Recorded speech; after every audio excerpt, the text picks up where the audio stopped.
Scouts sent by Alexander to the Persian camp witness another terrifying sight. 100,000 campfires sparkle like a city. Based on the scouts' report, Alexander is urged to launch a night attack to catch the enemy by surprise. "It's no honor to steal a victory," he replies.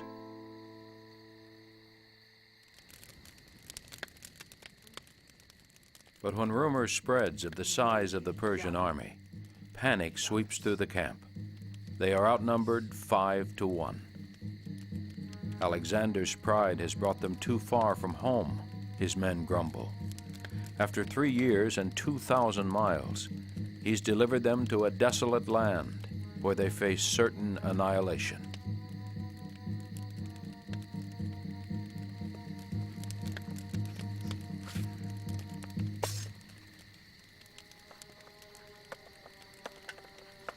Alexander goes out among his men to bolster their courage and to remind them they are protected by Zeus.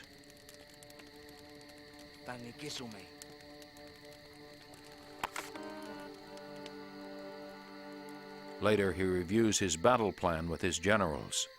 They will confront Darius in one massive assault using classical Macedonian tactics. In the morning, as the men prepare for battle, most think this day will be their last.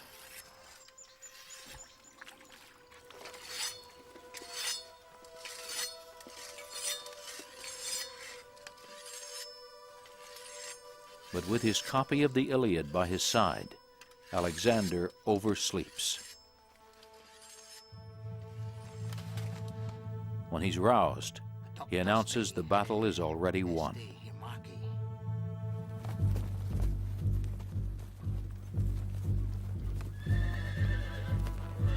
On the 20th of September, 331 BC, Alexander's forces, some 50,000 strong, march on the full might of the Persian Empire.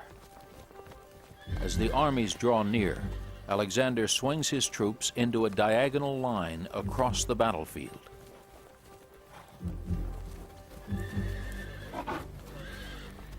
After years of waiting, these two bitter rivals are finally poised for the ultimate showdown.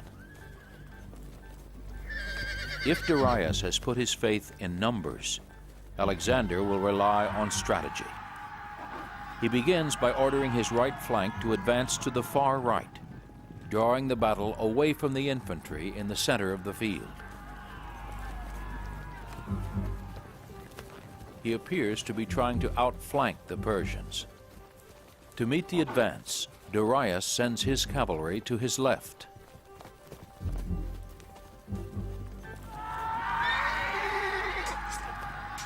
Then Darius unleashes his chariots on the Macedonian phalanxes in the center.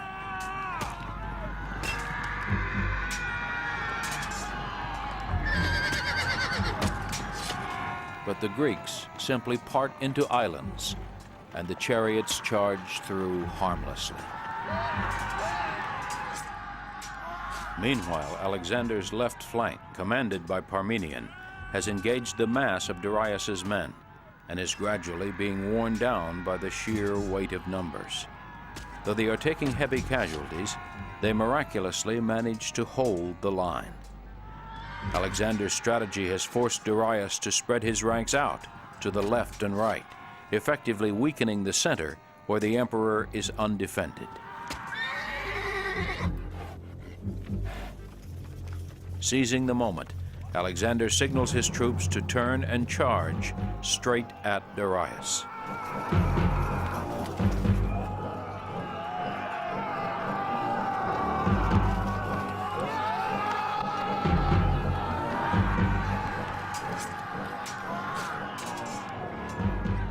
Realizing that he is in grave danger, Darius once again loses his nerve.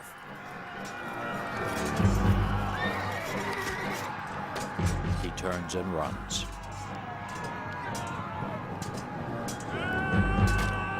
This time, Alexander is not going to let the coward get away.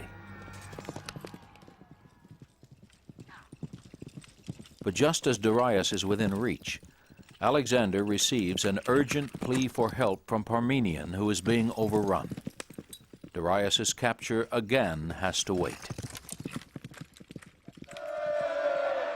Abandoned by their king, the Persians can find no reason to continue fighting. The victory belongs to Alexander. The Battle of Gaugamela is one of the most remarkable engagements in military history. Alexander had calculated that despite odds heavily favoring the Persians, the outcome would hinge on Darius's personal courage. Before the day is out, Greeks and Persians alike will hail Alexander as King of Asia. If the spirit of Achilles had risen up and fought beside them, the Greeks could not have won a more glorious victory. Heralds and chroniclers carry the news to the four corners of the civilized world. But for Alexander, it's still not enough. Now he must conquer Persia itself.